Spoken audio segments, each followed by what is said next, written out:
I'm Shannon Foster. And I'm Anita Martin. We are Martin and Foster. Welcome today. So we hear a lot about generations in the workforce, and we're at a point now where we have 5 generations in the workplace because that 5th generation is just entering the workforce. One of the things I wanted to find out, Shannon, you've taught a lot of trainings on generations in the workforce, and it's so important for individuals to really have that understanding of the importance of having multiple generations in the workforce and what they gain from each other. Tell me a little bit about that. You know, generations in the workforce is one of the most interesting topics because throughout my career, I've dealt with several generations, like all the way back to the Traditionalists, which are pretty much out of the work. I hope they're out of the workforce now. No. Not all of them. Not all of them. Most of them. But anyways, as these generations progress, it's amazing. I mean, there's a cyclical thing that happens with generations, and it's actually the newest generation, which I can't remember what they're called right now, but they are actually going to mirror the Traditionalists because it comes full circle. So dealing with generations in the workplace, it's important for people to realize that we all communicate differently. And based on what generation you are from, you have certain things that were taught to you or ingrained to you that you follow that others maybe do not. So one of the things that is interesting is like the older generations, we're in that category now, oh boy. We are. But, you know, we always make mistakes by saying things like the younger generation just doesn't have the work ethic that we did. And that's not necessarily true. It's not that they don't have the work ethic that we did. It's that they don't do it the way that we did. And whereas I used to play in the street with the other kids, you know, until the street lights came on and then you went home. Now we don't let children outside without parents, or actually kids don't play outside that much unless they're in organized sports because they're busy on their iPhones or their iPads, or they're playing PlayStations or Xbox. I'm probably dating myself by saying that because that's probably outdated now too. But the different generations in the workplace bring a lot of value because from the older generations like us, I hate that I'm saying that about myself, but we can teach the younger generation things that we learned, and we have a lot of experience that they don't have. And the younger generation can actually bring a lot of value to us because they can teach us things, like you and I sitting here recording this right now on all this fancy equipment that we've had to figure out how to do.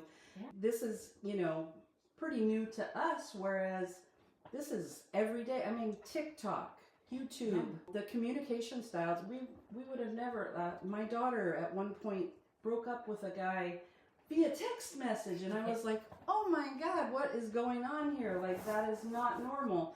But to her, it's perfectly normal. Yeah. So generational differences are so important, and I would implore everyone to study up on the generations. And if you have a chance to go to a workshop about generations or learn the different, I teach a class that's kind of fun where we talk about the different events that happen during generations. Now this newest generation, their big thing is going to be COVID. And during my generation, the big thing was the space shuttle exploding. There's different things for every generation. The older generations, John F. Kennedy getting shot, Reagan getting shot. Princess Diana. Those are the things we remember exactly where we were. Exactly. And, yeah. So, you know, but different generations expect to be communicated with differently. The older generation expects a phone call, not a text message. Right. The younger generation can show up to an interview wearing blue jeans and a t-shirt and think it's perfectly acceptable. And we're like, oh my God, you're trying to get a job and you're wearing holey jeans and a t-shirt, and they think that's perfectly normal. Younger generations feel like calling out sick is a given. Like they should be allowed to do it. They've got the time, you know? You know, it's funny you bring up a good point because in our generation, calling out sick was you called your boss to say, I'm sick, is it okay if I stay home? You know, it's the new generation is like, I'm sick, I'm not coming in today. Right. And they're okay doing it via text. Right. We never did that. Right. Yeah. I've actually had a client recently that has a much younger generation than I'm used to working with. It's a bunch of younger generation. And I am appalled at the amount of call outs. Like a new employee, less than 90 days, called out 6 times. I mean, Yeah. holy cow, that's incredible to me. I wouldn't dream of calling out 6 times in my first 3 years of work, you know. And so generationally, though, it's very different, and this younger generation feels a little bit more, I'm going to say entitled, even though that's probably a strong word to use, but they feel like, I have the time, I'm going to take it. And work-life balance is not something that's a nice to have now.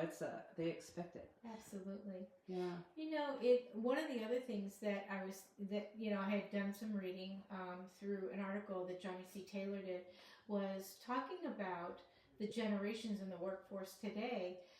The largest number of individuals that will be entering the workforce in 2025 is going to be the baby boomers, which is interesting because the baby boomers are the ones that should be leaving the workforce and retiring. They're the ones that retired and now they're coming back to the workforce because they have to. So that's interesting that, it's going to be important to know that, we got baby boomers, we've got the Gen Xers, Gen Y, Gen Z, Gen Alpha. I mean, we've got all these different generations, and learning the benefits from each other is going to be so important. And when you mix those generations together in a work group, I'm a person who likes to get focus groups together, and when you get all of the generations together, you come up with really fabulous ideas. Mm-hmm. And that's where the brainstorming comes in, and that's where all of our differences work together to get things done efficiently. Mm-hmm. If you would like a workshop at your facility about the generational differences or how to deal with them, hey, give us a call at Martin and Foster and let us come out and see what we can do for you. Have a great day, everybody. Thanks. Bye.